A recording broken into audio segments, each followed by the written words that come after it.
Mario and Luigi Dream Team has one of the best sets of bosses in the entire series, and I think it might be the best. But there is a few downsides to these boss fights that I'll get into later. Smoldergeist is probably the worst first boss in the entire Mario and Luigi series. You have to first blow them out with Starlo, and that just sucks. And then you have to dodge their attacks. And first off, you don't have Bros attacks at this point, which just makes this boss fight worse. But just because you don't have Bros items doesn't mean that a boss fight can be bad. It just means that the boss can be bad. And this boss is really bad because the attacks aren't bad. They're just not fun to dodge, and you have to dodge them to attack it.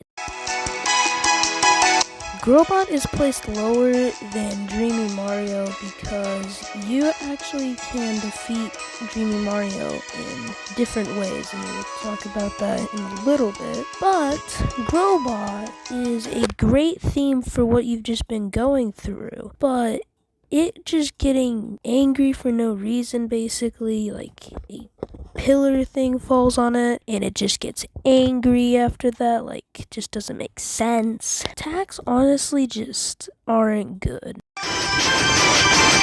Dreamy Mario is a great boss fight because of some of its attacks and also the way you can defeat it. You can defeat it in two ways. Either jump on it, doing direct damage and getting rid of all the clones, or hit one of the clones next to Dreamy Mario, making all the Dreamy Luigi clones to jump on him, doing probably maybe more damage. I don't know, I played this in hard mode. Like that matters. Unlike Smoltergeist, this boss fight works with no Bros attacks. Corkscrew is, well, I don't really like the boss fights that you really have to just spam the fire flowers. Now, this isn't as bad as the one in Bowser's Inside Story. If you want to go check out my boss ranking on my Bowser's Inside Story, you could go do that. But this one is not fun, but for the story, it makes sense. I mean, he eats one of the pillows, and then you have to go attack it, and then he attacks the boss lady, whatever. Mount Pajamaja, I don't like with passion. Ever since I played hard mode, this boss fight just sucks now. I don't like its attacks or the way you have to attack it. I think it's just a slog to get through this, and that's why it's the worst giant battle in Mario and Luigi Dream Team. Big Massive is a good boss fight because they combined all of the previous attacks from the Hoorahs, and I'm not including the Hoorahs on the list because they're not really boss fight in my opinion, so that's why I didn't include them. But this boss fight is a good one when you're not looking at the downsides of it just being a mashup of all the Hoorahs besides their conditions.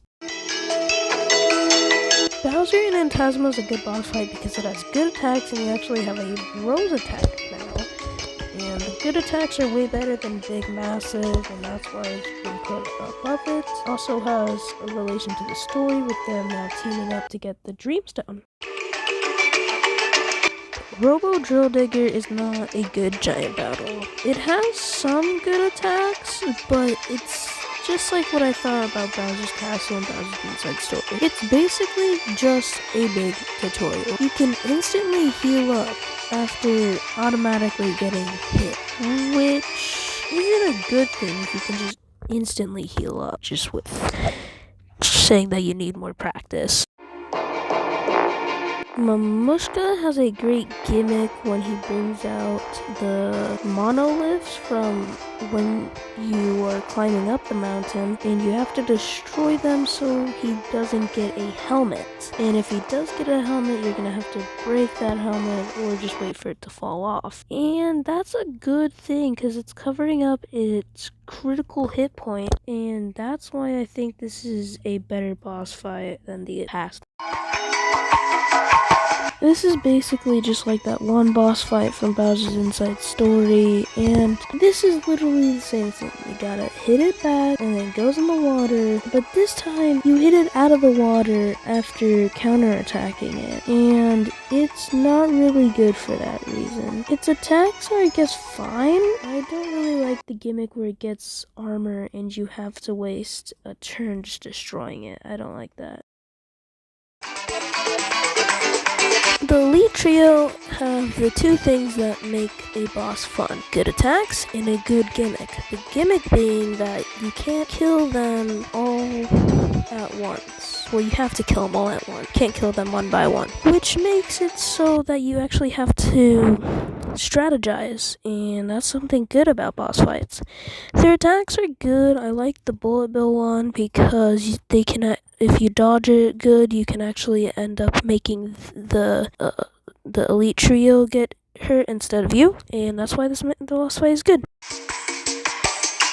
This might just be my biasy speaking, but I really like the Wiggler fights, and I like how Popple kind of helps you in the sense that he can make the attack the Wiggler, which just makes the boss fight better because I really like Popple.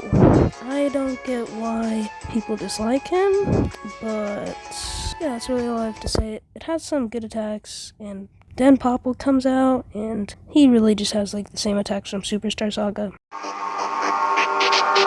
Giant Bowser has good attacks and a good gimmick with sometimes those like you can hit him into the lava by jumping on him, and also you can hit him into the lava until the Shy Guys put that wall up, but then you get into that Beyblade kind of section where the motion controls suck. And then you get into the final part, which I never really had a problem with the attacks. It's just the star thing, where you have to do the motion controls again, which I like that one. That's why it's number 6.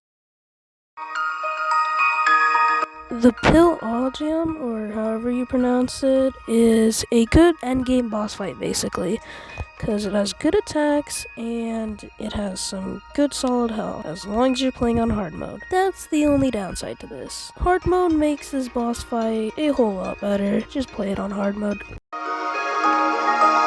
This is my favorite giant battle because I can dodge its attacks very easily now, because it just had the same attack pattern every time I replayed it, because I die like a million times on this single boss battle, and it's just because of the egg attack. It's not because of the interdimensional portal reef that it does, it's because of the egg attack.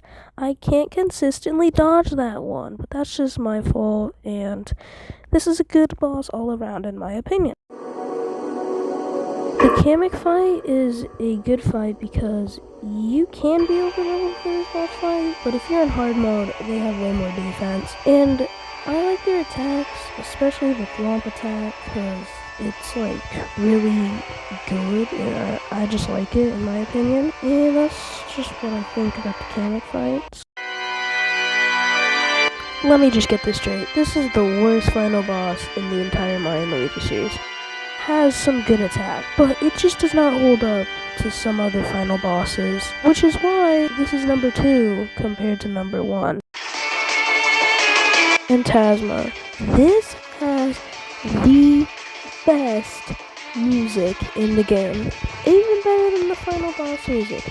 I love this so much, and the attacks are great, and I had to think of a full strategy just to beat this boss.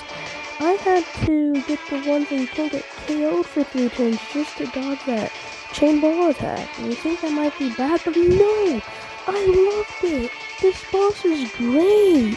So, you made it to the end of the video. Why not like and subscribe? And comment if my opinion was right, and maybe even comment your opinion. Anyways, this has been Bowser's Bean, signing off.